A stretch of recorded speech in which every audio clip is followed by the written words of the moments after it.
고린도전서 9장 1절과 2절입니다. 내가 자유인이 아니냐 사도가 아니냐 예수 우리 주를 보지 못하였느냐 주 안에서 행한 나의 일이 너희가 아니냐.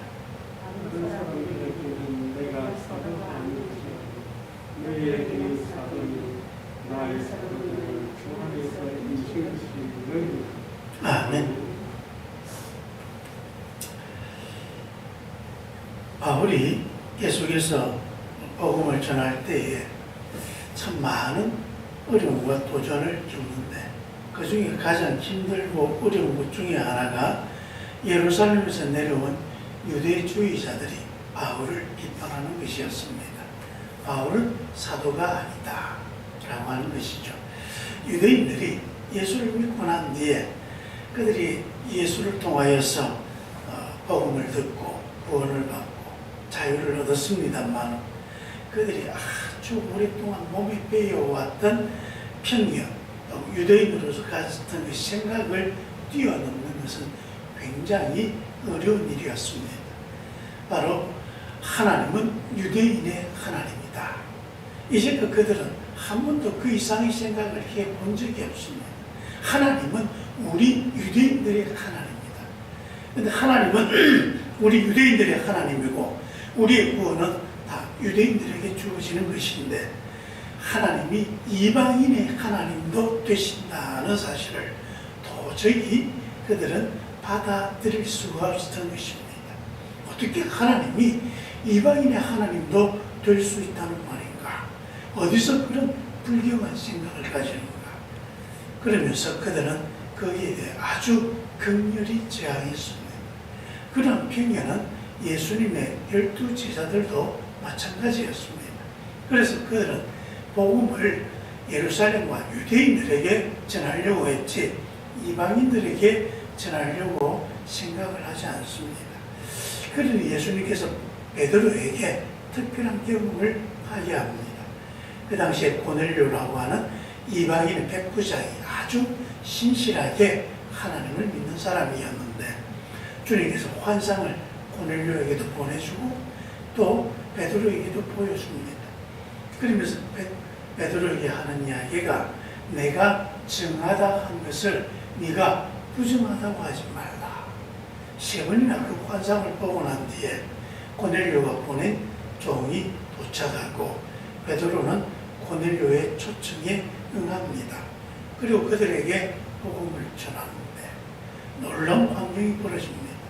복음을 전하니까 하나님의 성령이 거기 모여있는 모든 이방인들에게 임하여지고 그들이 예수를 믿겠다고 고백하고 그리고 그들에게 세례를 주어서 예수 믿는 그리스도인들이 되게 했습니다. 이것이 소문이 나자 교회에서 회의가 열립니다. 어떻게 베드로가 그런 일을 할 수 있는가? 우린 당신의 그 행동을 도무지 이해하지 못하겠다.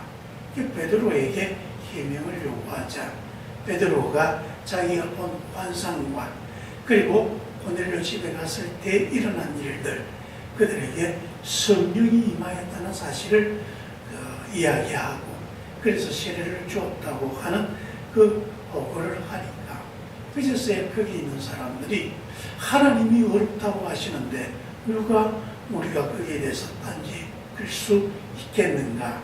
그러면서 복음이 이방인들에게도 전해졌다는 사실에 대해 수긍을 하고 그때부터 이제 이방인들에게도 복음을 전할 수 있도록 그렇게 행동하는 것을 볼 수 있습니다.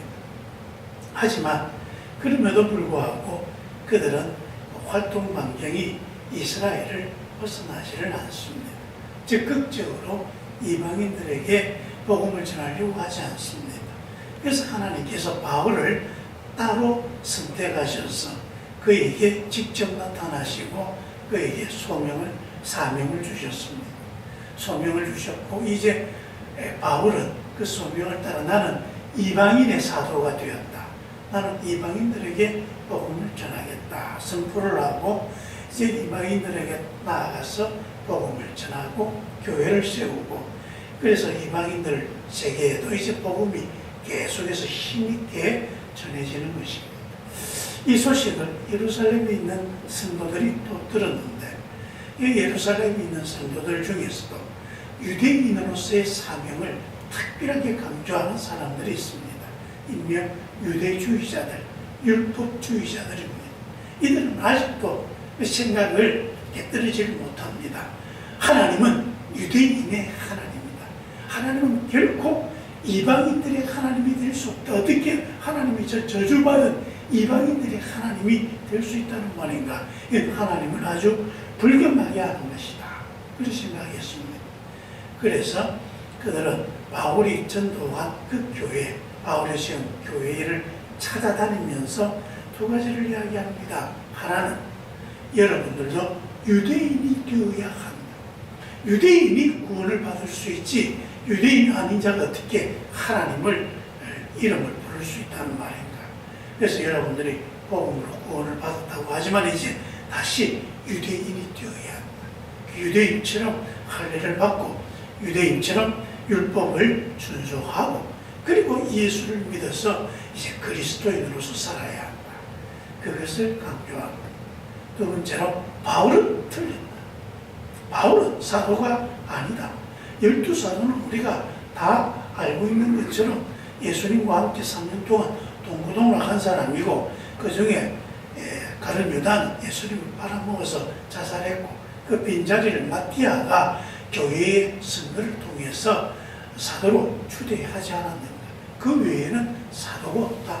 여러분, 사도라고 하는 것은 예수님에게 직접 배우고 예수님과 함께 생활하면서 예수님이 내 제자라고 특별히 임명한 12명의 그 사람들을 사도라. 그리고 교회에서 가장 큰 지도자로서 그들이 인정하고 존경하는 그 직책을 사도라. 그렇게 했습니다. 그 12명에 바울이 어디 들어가느냐? 바울은 사도가 아니다. 그러므로 바울이 전한 복음은 틀렸다. 이방인도 믿으며 구원받을 수 있다고 하는 이런 해괴망측한 논리, 이런 교리는 잘못된 것이다. 오직 유대인이 되어야 하나님의 율법을 지키고 할례를 받아야 구원받을 수가 있는 것이다. 그러면서 바울이 전한 복음을 깡그리 무시하고 그것을 믿지 못하도록 그렇게 만드는 것입니다. 그러다 보니 교회에서 굉장히 큰 혼란이 생겨집니다. 너희가 유대인이 되어야 한다. 이 말은 다시 그 유대인의 굴레에 들어가야 한다는 말이에요. 예수의 복음이 아니라 유대인이 되어야 구원받는다. 예수님이 우리의 구주가 되셨다는 사실을 부정하는 것입니다. 바울이 틀렸다. 이 이방인들에게도 이제 그저 예수를 믿으며 구원받을 수 있다고 하는, 그래서 그 믿음을 가지고 주님 앞에 나온 수많은 사람들, 그들의 구원을 강그리 부정하고 그러면서 그들을 이제 예수 믿지 못하는 사람으로 만들어버리는 것이, 믿음을 뿌리째 흔들어버리는 그런 상황이 되는 것입니다. 그래서 바울이 그 때문에 참 많은 곤란을 겪습니다. 바울이 자기 자신에게 가해지는 곤란은 괜찮은데 그 때문에 성도들의 믿음이 완전히 흔들려 버리니까 굉장히 힘든 것이죠. 그래서 바울이 오늘 고린도 교회 성도들에게 이야기합니다. 여러분, 내가 자유인이고 또 사도가 아닙니까? 나는 예수를 직접 보았습니다.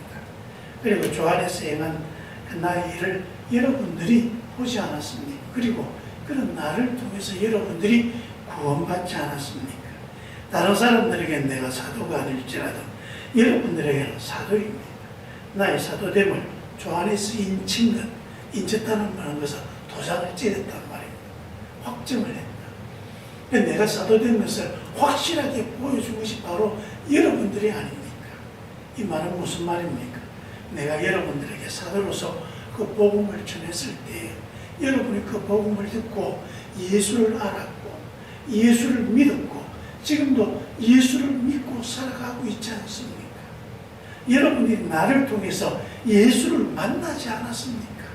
여러분이 만난 그 예수, 지금도 여러분이 같이 믿고 따르고 순종하고 그리고 성령이 여러분들에게 임하여서 예수 그리스도가 나의 구주인 것을 고백하게 하시고 또 이 복음으로 살아가게 하시는 것, 이것이 여러분의 삶에서 드러나지 않았습니까? 내가 전한 복음으로 여러분들이 예수님을 알지 못하고 믿지 못하였다면 내가 잘못된 것이지만 내가 전한 그 복음을 통하여 여러분들이 예수님을 믿게 되지 않았습니다. 여러분의 믿음이 성장하고 있고 지금도 예수를 영적으로 만나고 경험하고 있고 그리고 그 예수를 통해서 구원의 삶을 살아가고 있지 않습니까? 그것이 바로 내가 사도된 것이 확정된 것이고 내가 전한 복음이 온전하다는 것을 보여주는 것입니다. 자꾸 다른 헛된 말에 현혹되지 말고 지금 여러분들이 예수를 믿고 있는지 예수를 만나고 있는지 그 신앙의 생활이 신분감이 있고 행복이 넘치고 정말 예수님 때문에 기쁨이 있고 여러분의 삶이 구원받은 사람으로서의 삶을 살아가고 있는지 그걸 보아야 그걸 보아서 여러분이 정말 예수 믿는 사람으로 온전히 살아가고 있다면 내가 전한 것이 바른 것입니다. 바로 내가 사도라는 사실을 확증시킨 것은 예수 믿고 살아가는 여러분들이고 그 사실을 부인하거나 의심하지 말아야 합니다. 라고 말씀하는 것입니다. 이런 우리도 여러 가지 신앙에 많은 혼란과 유혹을 받을 수 있습니다. 그때 우리가 제일 먼저 점검해 봐야 하는 것은 지금 내가 예수님을 만나고 있는가, 내 속에 계신 성령께서 나를 다스리시고 그 성령께서 그 믿음 가운데 살아가도록 내 삶을 이끌고 있는가, 내가 그리스도인으로서 온전한 모습을 갖고 있는가, 그걸 봐야 하는 것입니다. 여러분에게 함께 계시는 성령께서 여러분의 믿음을 더 온전하게 하시고 더 믿음 가운데 살아갈 수 있도록 이끌어 주시기를 간절히 바랍니다. 기도하겠습니다. 아버지 하나님, 우리도 참 많은 유혹을 겪습니다.